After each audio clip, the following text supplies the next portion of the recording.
Where did all of you come from? How many people here, okay, let's just take a quick poll because I'm curious. How many people here went to bed before midnight last night? All right. How many people went to bed around like 1 a.m.? Okay, how many people went to bed around 2 a.m.? 3, 4. How many people are still awake from last night? Nice! Give those people a round of applause.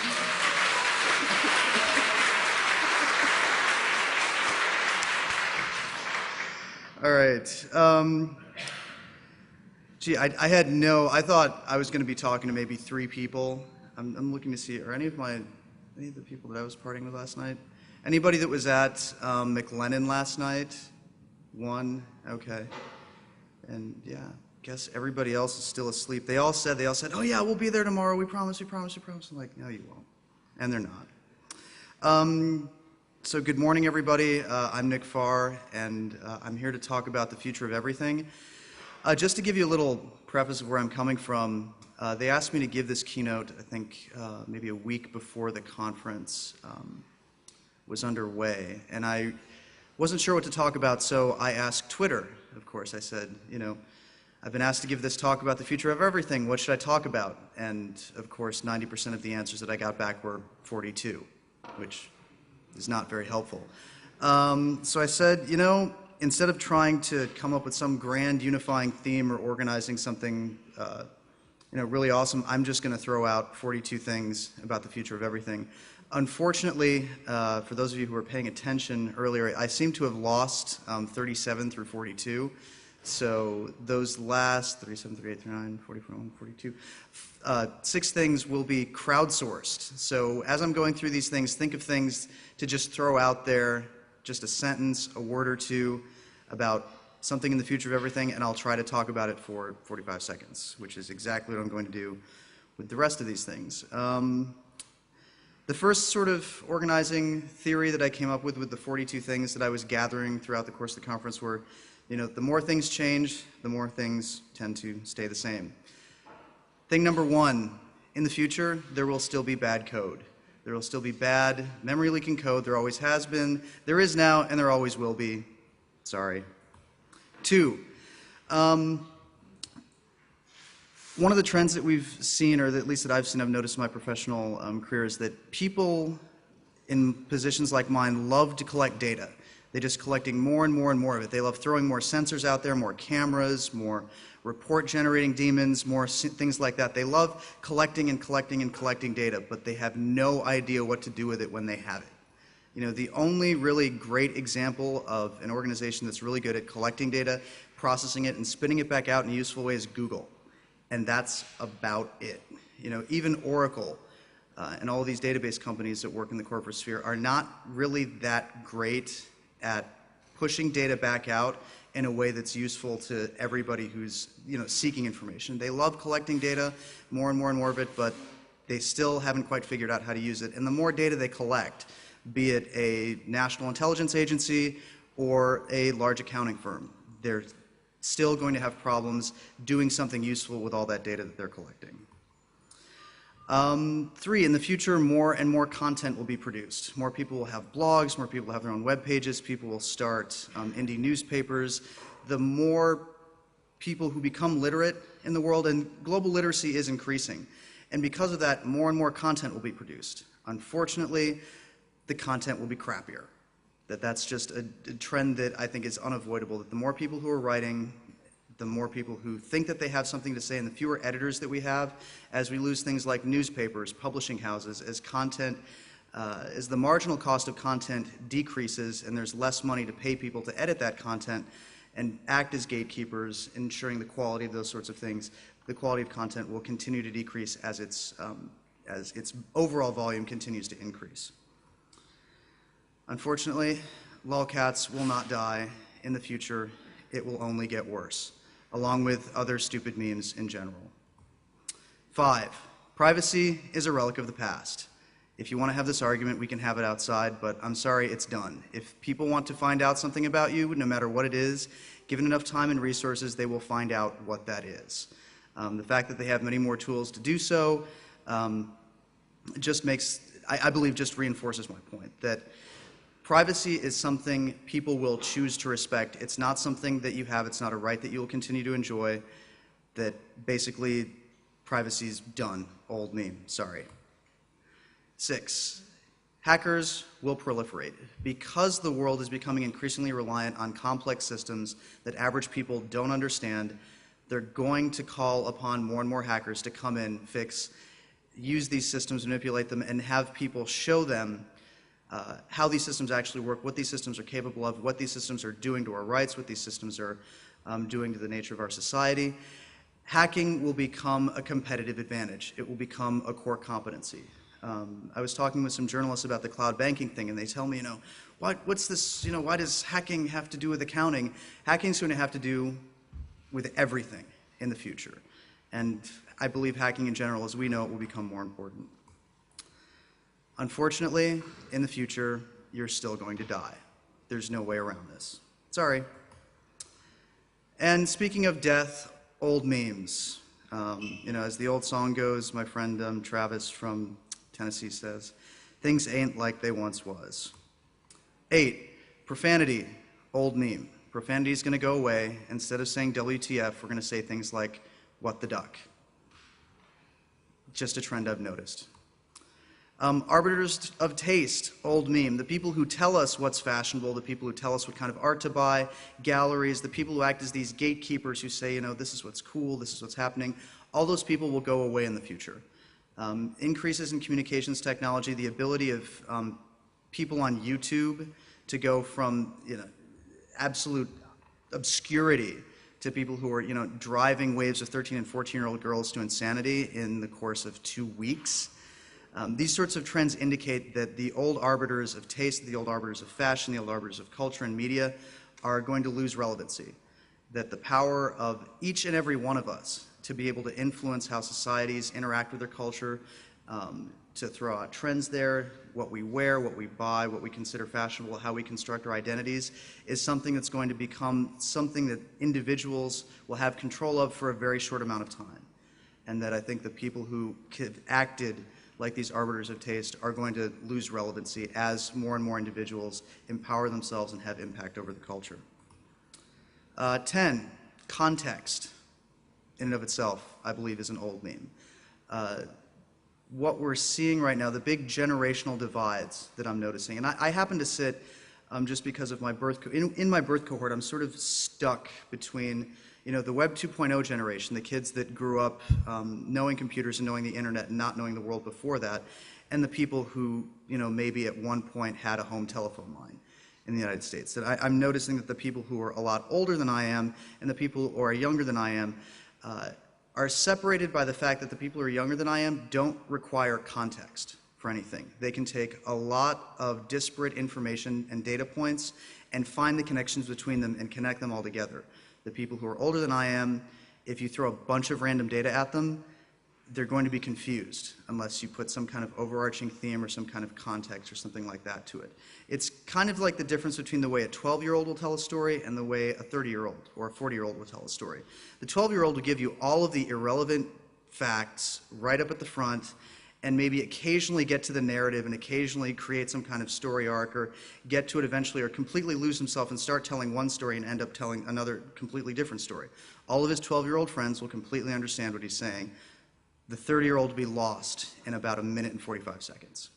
At the same time, 40-year-old will start telling a story. He'll sort of set things up and only throw out the relevant information that he needs in order to create this whole story arc, to sort of build tension, create sort of things. And unless he's a really dramatic storyteller who's very animated and excited, he's going to lose the 12-year-old in 1 minute and 45 seconds.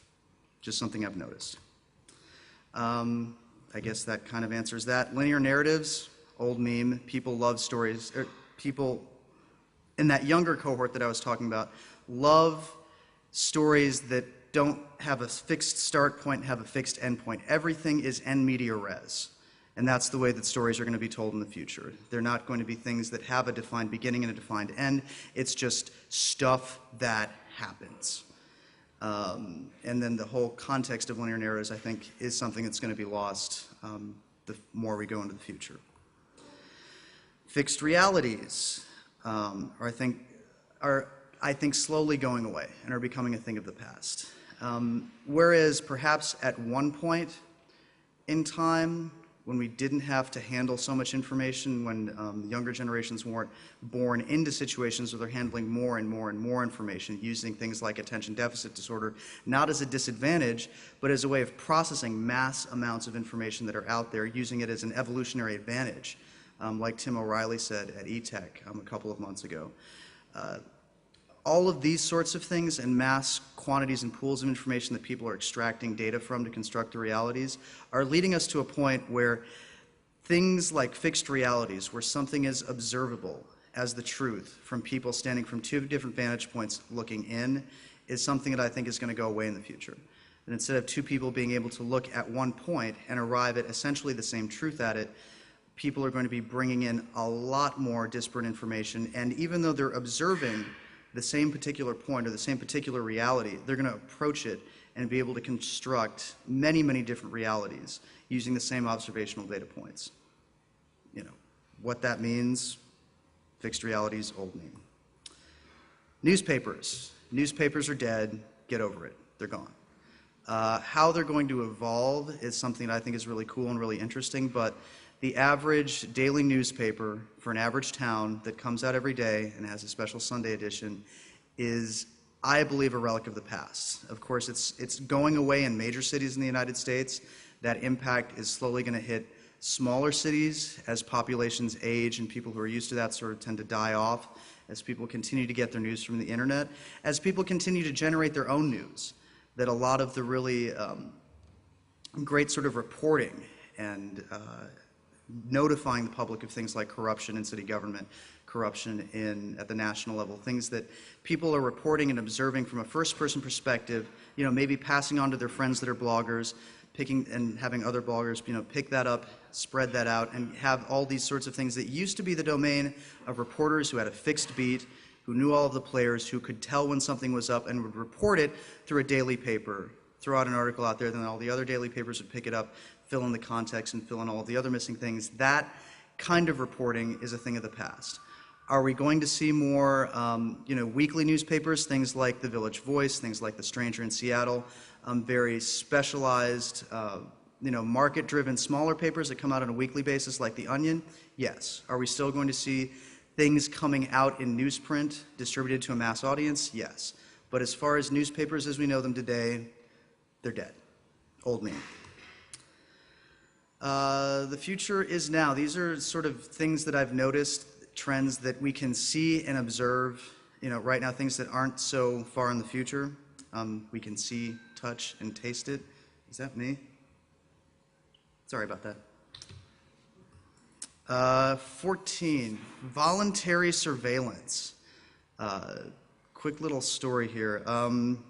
There's this thing called Foursquare, and it's a site where you can check in to, I'm having a hard time explaining this, where you can check into various different places where you are, find your friends, tell your friends where you are, show them little venues and places that you've discovered. The week that I've been here in Cologne leading up to this conference, I've been using Foursquare on my iPhone to keep track of and check into all of the different places and restaurants and venues that I've been going to throughout my week here. Foursquare, as it's sort of built and constructed right now, is only in a couple of major cities in the United States: Houston, New York City, San Francisco, Los Angeles, etc. I noticed a weird thing. I was just playing with it. I thought, I arrived at the airport. What happens if I try to type at the train station? What happens if I try to type in the train station, the Hauptbahnhof here in Cologne, into Foursquare to see what would happen? So I go to the web page, I enter it as a venue, I load up Foursquare on my iPhone, boom, lo and behold, Foursquare thinks that the Hauptbahnhof here in Cologne falls under, for some reason, New York City. And I thought, cool! So I checked in there. And of course, all of my friends in New York City said, Nick Farr has checked into the Hauptbahnhof in Cologne. And it just looks like another standard venue, and there were a couple of people who were on the forum saying, like, oh my God, dude, is that like a cool new club? Like where is that? Where's the Domplatz? I have no, what streets is that near? I saw this, and I couldn't help myself. I kept going at it. And I think I've added something like 15 venues in Cologne that, because of this weird quirk in the Google API, if you enter in Cologne, or as it's spelled in German, DE, for Deutschland, but unfortunately it's, if you enter it in the two-letter city code in Foursquare, it thinks it's the state of Delaware, which allows you to pass it through. And then, of course, zip codes in the United States are 5 letters, postal codes in Germany I'm sorry, 5 numbers, 5 characters. Same thing here. It thinks that all of these places that I'm reporting in Cologne are actually New York City. And even though I haven't been in New York City in 3 weeks, I'm still number 6 on Foursquare in New York City. Long story short, these kinds of voluntary surveillance things, like Twitter, like Foursquare, the old, what was it called? Foursquare's predecessor, Dodgeball. People are reporting where they are voluntarily because they want to find their friends. They want to find people with similar interests. They want to find, they don't want to have to go through the whole process of actually meeting people. They just want to find people. The whole impact of social networking on our culture is leading people in that younger generation, the people who are the future, to not really care about the fact that all of these things that they're using are essentially ceding their right to privacy up in order to interact and facilitate social interactions. Privacy to people who are born after 1990 means absolutely nothing. They are telling you where they are so that they can socialize and so that they can find people with similar interests in similar places at similar times. 15. Previously, ethnic identity was something that you were just assigned.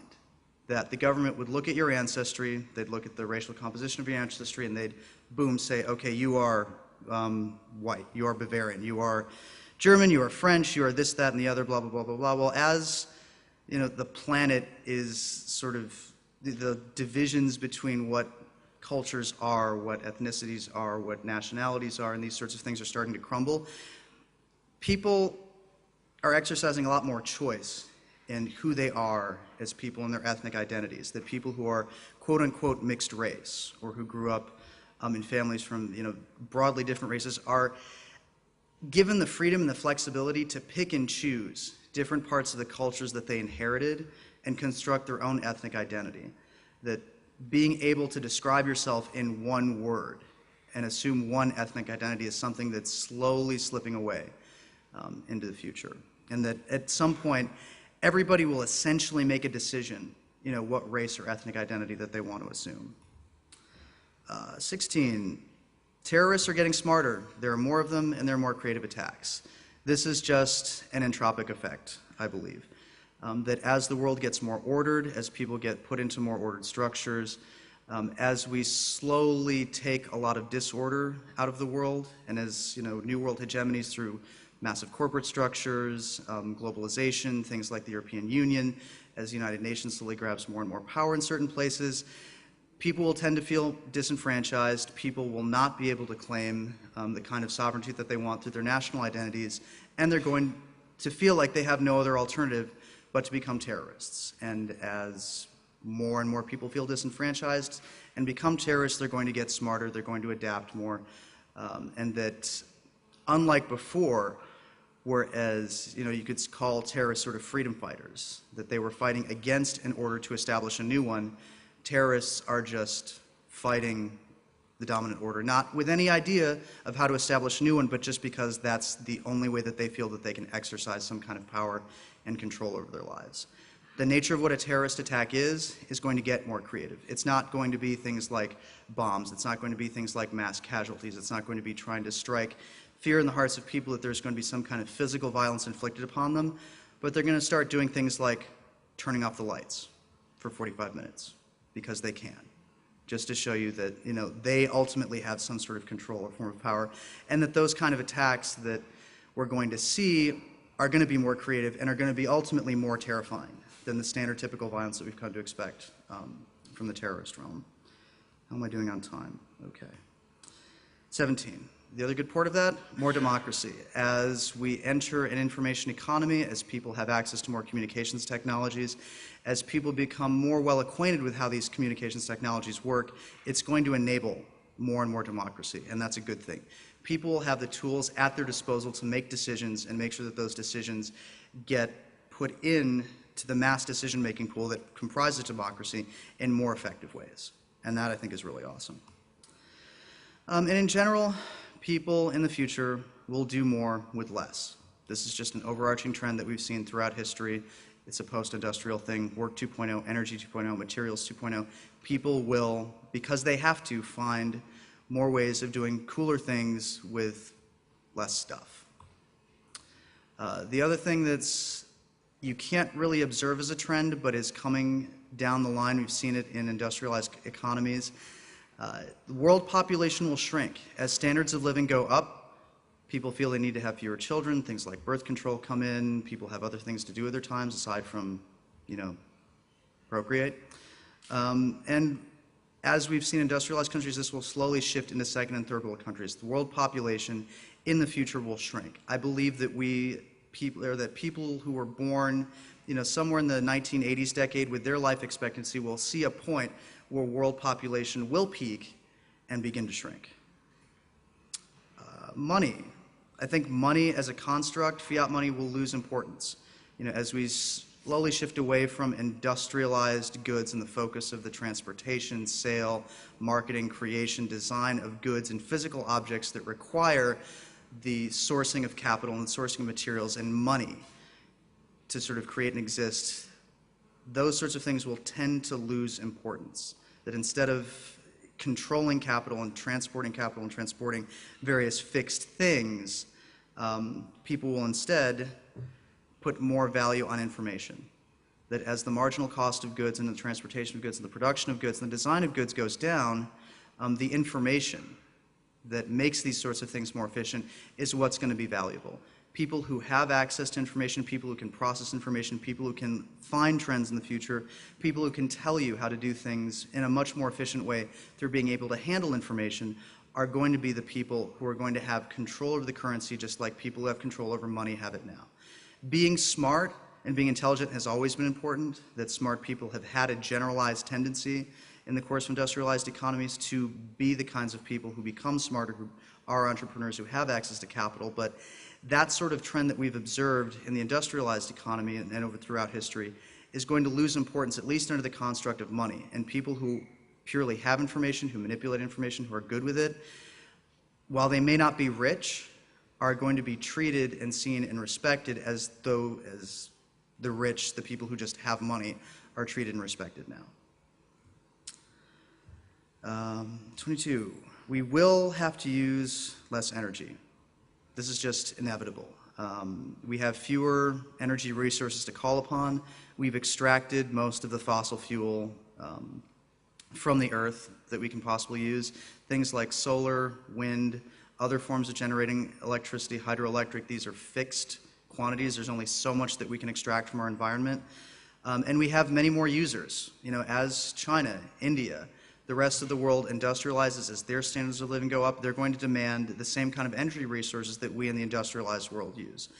And as we bring more computers and more different things online and have an increasing reliance on things that are powered by electricity, all of this stuff is creating a heavier load. Whenever you have, just in any system, fewer resources to work with, more users, and a heavier load, you're going to have to find some kind of way of doing things more efficiently. And I think we will. That the amount of power that's used versus the kind of computing power that we have over time has shrunk dramatically. Just as more laptops have come online, lower voltage cores, different things like that, we will find ways of doing more with less energy. One of these things is sourcing things locally. Two trends that I've noticed. One, a trend towards local food. People have wanted and been more active about buying organic produce that's produced, within 200 kilometers of their home. I know in Europe this has been, done for a very long time, but as part of that whole cost of energy thing, we're going to be finding ways to not have to ship so much stuff around.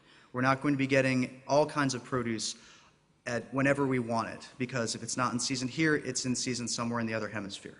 we're going to be seeing and relying on food sources that are produced more efficiently, produced locally, and don't have such high energy costs either in their production or transportation. At the same time, the second trend, rapid prototyping.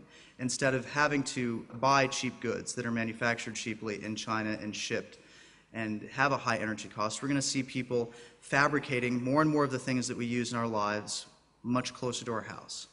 Later in the presentation, I'm showing something about MakerBot and how I think that's a really big thing, but in general, we're not going to be shipping as much stuff to us. We're going to be making more stuff closer to home. And that brings us to tomorrow, just some more educated guesses I have about the future that aren't things that we can sort of pick out from the trend data that are right now. These are things that, you know, may or may not happen, just pure guesses. Everything up to this point, I think, has been backed up by pretty good data and looking at history and looking at trends. But a lot of these are just raw guesses. The MakerBot. This is the first really big, I think, public commercial venture to come out of the open source RepRap Fab at Home movement. This is just a straight commercial rapid prototyper. And I think that it represents the base of a very, very large revolution in the way that we do things, just like the Altair 8800 was, the first personal computer. This is the first personal home use rapid prototyping device. I think that 5, 10, 15 years down the future, we're going to look and laugh at the power of the MakerBot, just like we laugh at the power of the Altair 8800. But the fact is that I believe this represents a gigantic sea change in the way we do things. The ability to, print massive amounts of document, to print airline tickets, to print our tax returns, to print all of these sorts of things at home, as a matter of course, like we weren't even thinking about it, was something that people 25 years ago would have thought, ridiculous, like printing your airline tickets at home, what? They would have thought that ludicrous. But today I think the MakerBot represents something that maybe 10, 15 years down the future, the ability to, print our own silverware, to print shoes, to print sunglasses, to print various different goods, is something that we're seeing now and that's coming out of an open source movement. I think that's really cool. This is sort of a throwaway line that I took from somebody here, but the way to get females into rapid prototyping is to tell them that RepRaps make shoes. As much as that's a very sexist statement, I do think that there is a little bit of validity to it. I think that when you show people, when you just tell people like, oh, I have this RepRap and it produces cool 12-sided die and other things like that, people are going to look at you and say, nerd. But when you tell them, hey, it's a 3D printer, you can design pretty much whatever you want, and it will make it for you. And you are starting to play with different sorts of materials and showing them the kinds of things that it's capable of doing, and there's sort of the promise of it. The whole promise of the RepRap project was to be able to create these machines that would duplicate themselves and print, all these sorts of different mass goods that we rely on outside sources and high energy cost production to be able to make. And that if you tell people, hey, look, you can design whatever you want and it will make it for you, and this is something that's going to happen in the future, people are going to want to get involved and get excited about that. So, I don't know if there are many digital designs for shoes out there right now, but hopefully by this time next year there will be. And this just leads into another trend. We will design our own things. Before, in the more pre or going into the industrial era, anytime we needed shoes or clothing or various different things, we would go to an artisan. We would tell the artisan essentially what we needed, and the artisan would produce whatever item it was that we needed, basically to our specifications, more or less. The promise of the industrial world was that we were creating uniform goods very cheaply, that were the same thing, that people eventually learned, how to use, and that they adapted to the technology at the time. I think the promise of RepRap and what we're going to see in the future is people taking not the physical object and perhaps modifying it or combining different mass-produced physical objects and making things to their own specification, but they're going to go straight from the design phase. They're going to figure out what exactly they want their object to do. they're going to design it, they're going to prototype it, they're going to test it in a virtualized environment, and then when they're satisfied with the design of that object, they're going to make it. And that this is something that just like we use computers and write and email and design web pages and use content management systems like it's nothing, people in the future, people are being born now and in the next 5 years are going to grow up in a world where they're used to designing their own objects. And then another thing, backup copies of our persona. This was something, I forget who I was driving around with, but we were talking about, I think, it was a different story, but there's another book, there's a novel out there called Everyone in Silica. And it's a novel basically where there's this world that people are essentially uploading themselves to. It's a completely virtualized environment. And people are leaving meat space because this virtualized environment is so much cooler and there's so much more stuff that you can do there. I'm not sure that that will ever be possible, at least in our lifetimes, or at least that we'll be able to download our personalities into something and upload it into a system that's not a physical, real world. But I do believe that people with social networking sites, with Twitter, with the fact that they're throwing out so much content about their lives out there on the internet, we're essentially creating what one person called backup copies of our persona. That I think that all of the information that we're providing and throwing out there is creating patterns and creating distinguishing things that we can use and analyze and essentially create virtual copies of ourselves just based on the mass amounts of data that we're pushing out there and the massive amounts of data that are being collected about us. That if we were able to take all of that information, put it together, do some pattern analysis on it, and then perhaps apply some algorithms that maybe haven't been invented yet, we can create very good predictive copies of how we would behave under certain situations. And combining all of that knowledge together and perhaps merging personas and merging identities to be able to create and realize a lot of these machines and a lot of these predictive analysis textual things that will respond in a way that we might respond, just based on the data that's being collected about us and that we're throwing out there.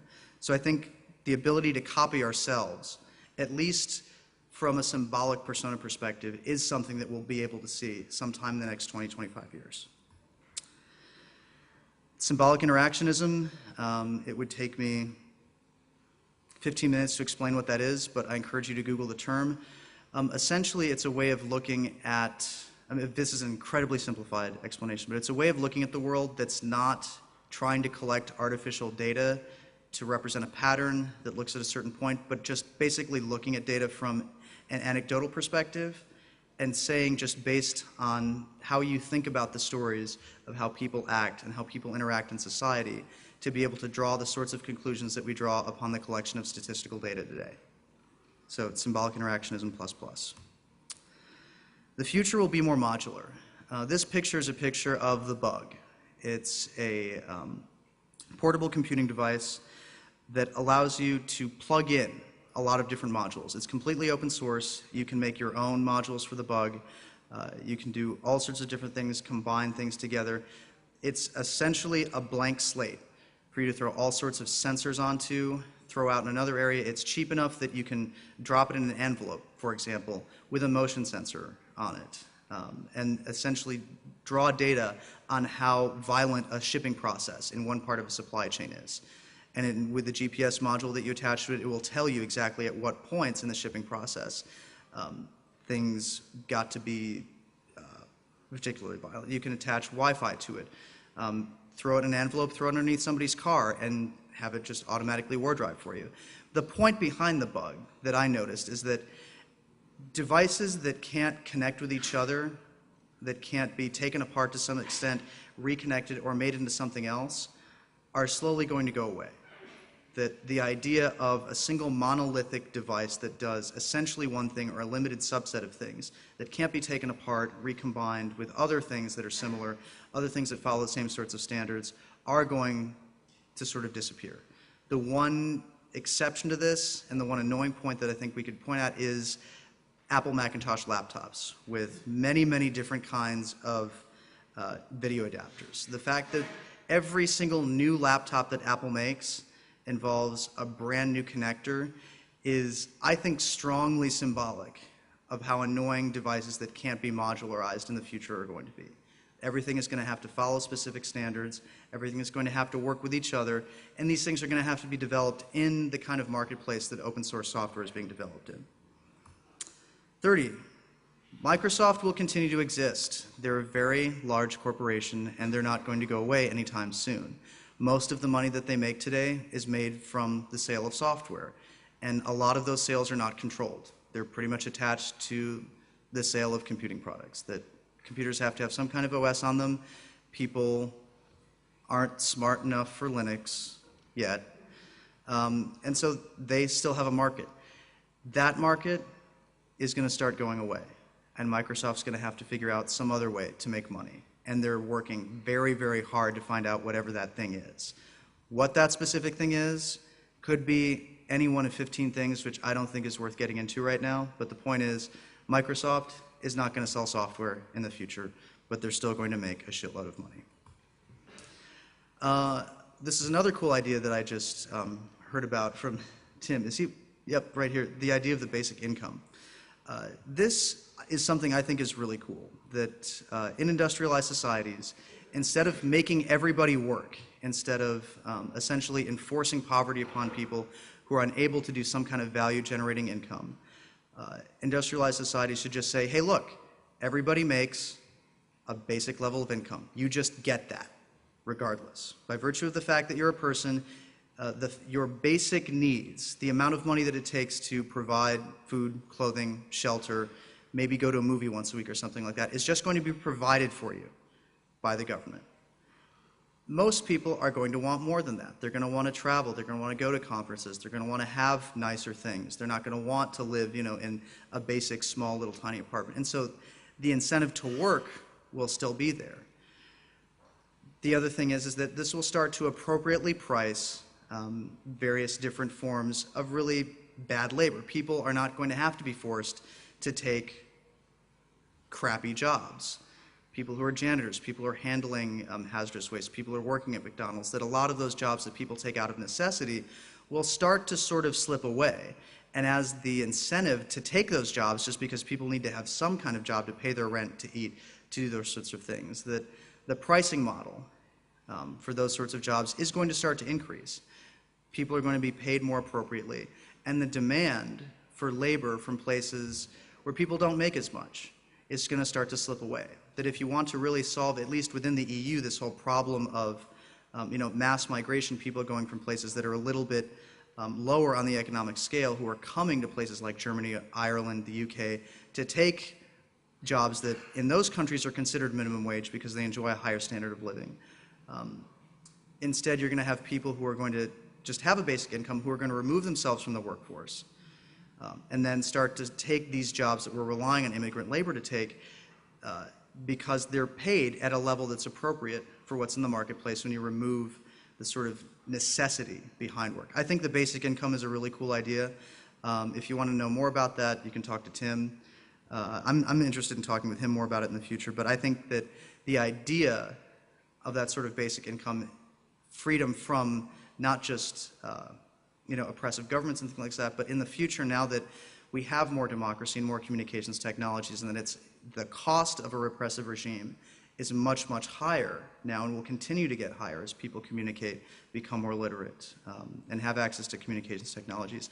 The idea of freedom will be more along economic lines, and a lot of the things that Marxist theorists have been talking about for the better part of a century are going to come true. 32, space, the final frontier. It belongs to us. Just with things like the X Prize and the inefficiency of government-run agencies to continue with space exploration, the fact that we went to the moon 40 years ago and haven't been back since means governments in the realm of space exploration have failed.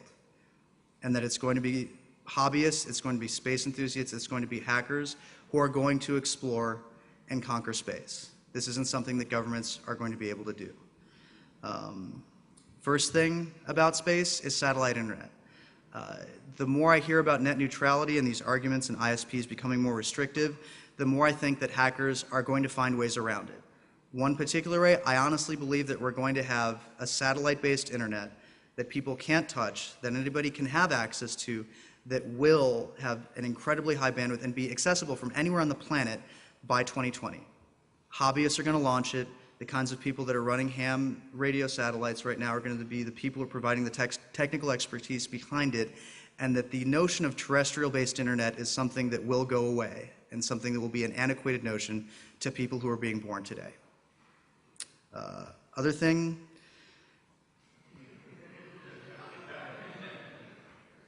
I'm a sea-based member. I strongly believe that they're going to pwn the moon. If you want to know more about this, look at the Open Moon Project. Google that. I think I'm running out of points. Oh, nope, revenge effects. Whenever you're thinking about the future, whenever you're thinking about implementing new technologies, whenever you're thinking about big, gigantic sea changes in the way that societies do things, you always have to think about the revenge effect. Just the law of entropy says that anytime you introduce more order into a system in one place, more disorder will be created somewhere else in the system. And that anytime you change the natural order of things, there's going to be some kind of revenge effect somewhere else, and you have to be aware of that. Water. One of the consequences of urbanization is we're creating these centers on the planet that are sucking in more and more and more water. If you look at the development of cities, cities were always built around rivers, around easy sources of water. And up until maybe about 60, 70 years ago, cities were never large enough where they were creating a much larger demand on that water supply than that local source is able to provide. Los Angeles. Los Angeles, in the post-war era, would not have been able to grow to the size that it has grown now without the ability to draw water from thousands of miles away. Unfortunately, Los Angeles' ability to draw water from thousands and thousands of miles away, as it continues to grow as a major metropolitan area, is being reduced.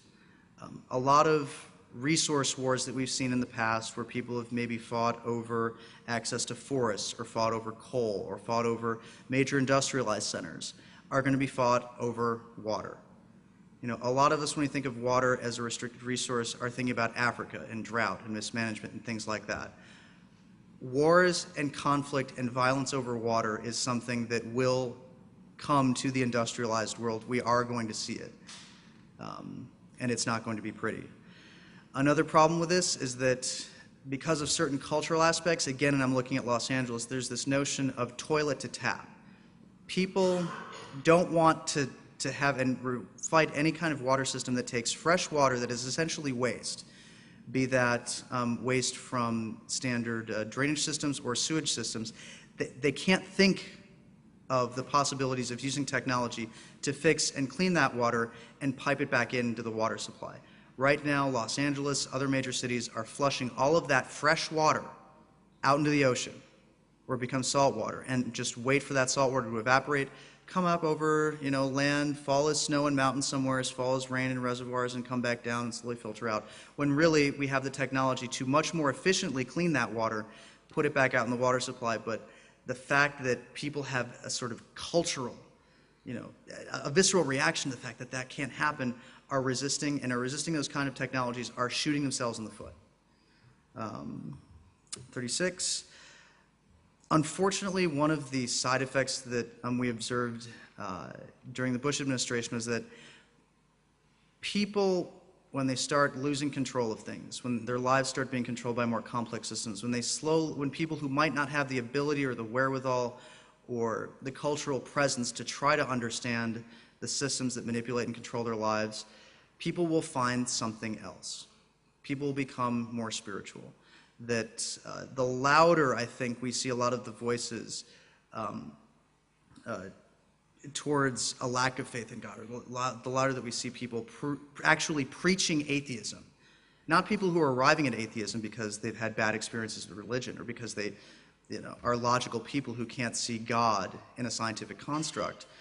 We're seeing people actually preach sort of atheism, and the revenge effect of that sort of thing, the revenge effect of people who believe that there's a gigantic conflict between science and religion, are going to lead people who are disenfranchised with society to become more spiritual or seek something else or seek something that cannot be explained, seek that sort of faith that by default has a little bit of doubt in it in a world who's trying to create certainty. This will have good aims and it'll have bad aims.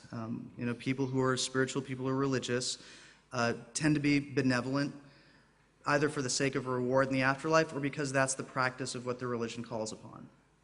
And of course, we're also going to see this on the negative side, is that people will assume that because they're spiritual, that because they have this quote-unquote connection to God, that God is speaking through them and God is telling them to do awful things like crash planes into buildings.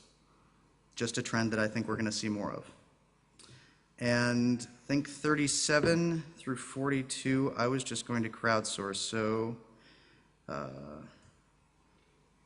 37, somebody throw something out there about the future. I'm serious.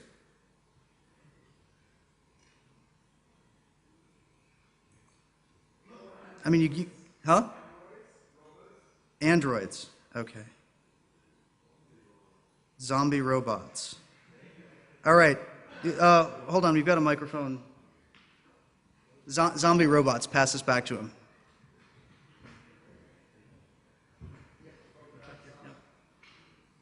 You've got 30 seconds to talk about zombie robots. Zombie androids. Only zombie robots, it's radioactive mutant vampire zombie robots from outer space. Okay, that's point 38. Let him talk about 37.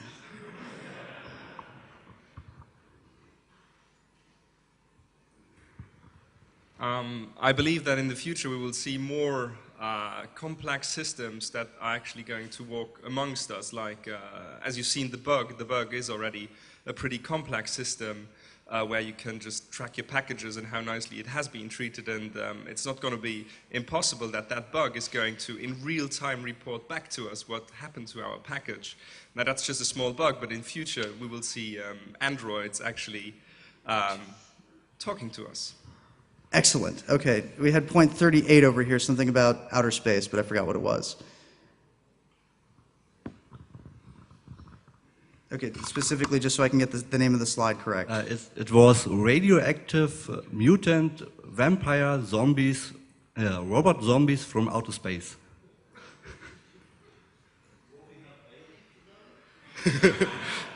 I don't believe it. All right, 30 seconds about radioactive mutant vampire robot zombies from outer space. Woo! Okay. Now, I think point 39 was, will we have children with them? Okay.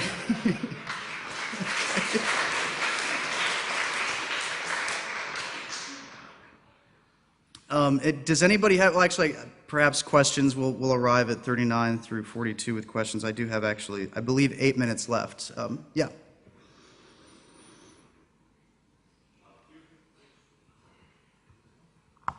Future of warfare.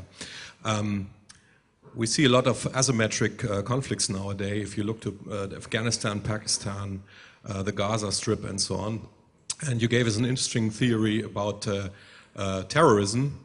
And regular forces would call their opponents terrorists, whilst they themselves will call freedom fighters. So what do you think is the future of warfare? Will we see more asymmetric conflicts, and how will conflicts be solved in the future? There's a notion that leads to that point about this thing called permanent warfare, that because you have cultural conflicts and things like that are so entrenched and insolvable, and the powers are so asymmetric, you have large industrialized armies that have the ability to bomb people into the Stone Age, whereas people who are living in the Stone Age and somehow continuing to fight and thrive for whatever reason against these large Goliaths. But you see no permanent solution, at least in conventional warfare. Like we saw in World War II, you had massive industrialized economies pouring all of their industrial resources into going to war with each other, and eventually, for whatever reason, one economy won out over another. And as a whole, when you have an entire nation going to war, eventually, within 5 to 10 years, they're going to tire of it. Even in Western democracies, we see people tiring of colonial-style wars, and that people are gradually saying, no, look, we don't want to have anything to do with this. But because of asymmetric conflict and because of a generalized inability of people to resolve certain things and certain conflicts, and an inability for villagers in Afghanistan to see how that their political infrastructure is creating a breeding ground for terrorists that causes people to fly planes into buildings, and at the same time a failure of the people who are working in those buildings that planes might be flown into to see how, the fact that they're creating a war that's essentially turning these villagers in Afghanistan into very good breeding ground for terrorists. The inability of people to see and reconcile those cultural differences is going to continue to lead to that permanent warfare that's asymmetric that we're talking about now. Whether there's a solution behind it, I hope we come up with one, but I can't see one right now. Well, I had a total different point. Because Go for it. Run with it. Okay. Digital drugs will become available. They will be enlightening, but data integrity will become more important with that too. Say that again. I didn't hear it, Simon. Digital drugs will become available. They will be enlightening, but data integrity will become a more important issue with that too.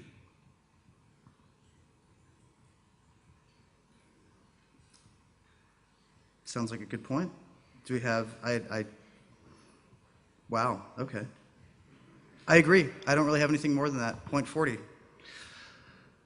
I think we actually see the final goodbye to the idea that risk can be managed. The world Yes, give him a huge round of applause.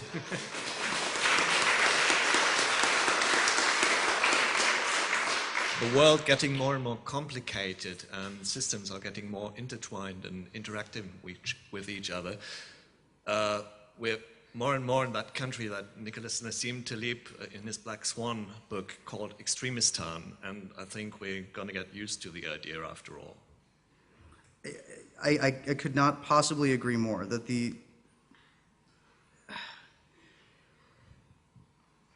I can't really find the right word for it, but just the sheer stupidity to think that humans could play God and could quantifiably measure every possible risk and create a lot of these false sorts of things that led to our current economic downturn. That just the abject and ridiculous pride that people thought of that they could create a lot of these systems were based on such key, core, flawed assumptions that changed as the nature of the system got huge. The fact that we think that we have this massive ability to control our environment is absolutely false. And the more power that we can push over or think that we have over our environment, and the more power that we give a lot of these smaller institutions, the greater the revenge effect is going to be. Whether you're talking about massively complex financial systems or massively complex environmental systems, major cities drawing water from thousands of miles away, the more power you exercise over any system, the greater ability you give that system to exercise power over you. It's just the law of entropy, which I think applies to everything. Point 41, which I'm going to put there.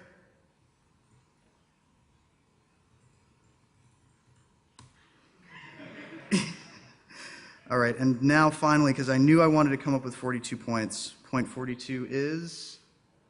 Yes? The day will have 48 hours, at least.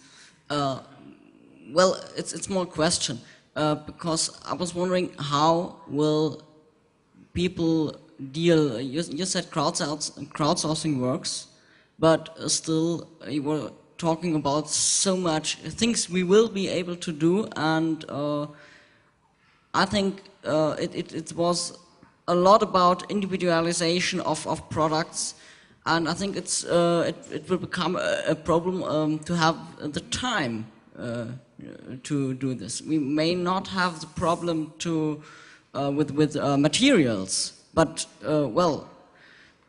time will not become more with digitalization.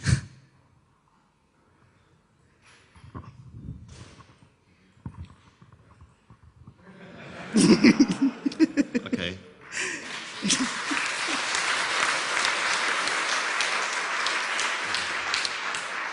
I mean, I think that's a valid point, but and actually there's another side point to that. But to address what you were saying, I do think, yeah, we do have a finite amount of time, but just the way that we're changing, the way that younger generations are dealing with massive quantities of data, and just intrinsically finding patterns in those massive quantities of data, I think shows that we are evolving and doing more and processing more information in the same amount of time. We're doing more with less. And we're also coming up with very good compensating mechanisms, for those of us who aren't, 15, 16, 17, 18 years old anymore. I love Club Mate. And yes, the rumors are true. I still do have North America's largest supply in my house. I have 3 cases of Club Mate left. Unfortunately, we are ordering another container. It will be in the US, I think, in 2 months' time. So somehow I have to, and that's why I said, okay, I have to stay in Europe enough and put, more. I have to flush the blood out of my Club Mate stream just so I can be productive and think about a lot of these different ideas. But the other point to that we can't underestimate and that we can't discount is we shouldn't try to work ourselves too hard. That a lot of the abilities and things that we're coming up with and the impact that our information technologies have had on younger generations, we have to be wary of burning people out.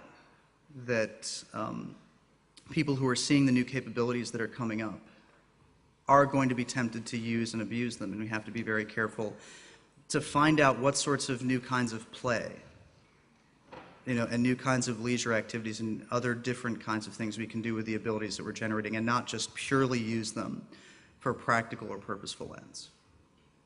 And I've come up with 42 points, and I believe, am I out of time as the next speaker here? Well, sorry, I have one more point. You might or might not take it. Conspiracies will be more hard to construct. Transparency will raise, and more people will learn to understand reality as a complex collection of puzzle pieces. So that's changing reality as a point people see realities. As a point. No, and I think that's a good way of putting together a lot of the points that I threw out here. And I believe I'm out of time. Thank you guys so much. It's been fun.